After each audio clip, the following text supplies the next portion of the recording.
Har yili maqsad qo'yasiz, orzu qilasiz, lekin amalga oshmayaptimi? Bugun sizga orzu maqsad qilganda siz yo'l qo'yadigan xato haqida gapirmoqchiman. Eng avvali bu ishonchsizlik.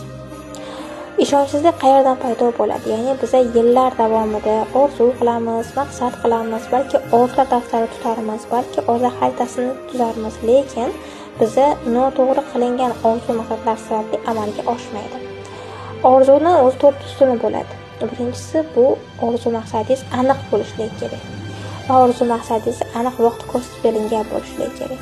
Va mana shu orzu maqsadlaringiz faqat o'zingizga tegishli bo'lishi kerak. Ya'ni boshqa birovga emas, kimgadir emas, ya'ni faqat o'zingizga, o'zingizniki bo'lishi kerak. Ya'ni kimnidir xohishi emas. To'rtinchisi bu deylik, bu orzu maqsadlar haqiqatan ham siz xohlayapsizmi yoki bu sizning onangizning yoki bo'lmasam otangizni xohishimi? Shunga e'tiborli bo'lishingiz kerak.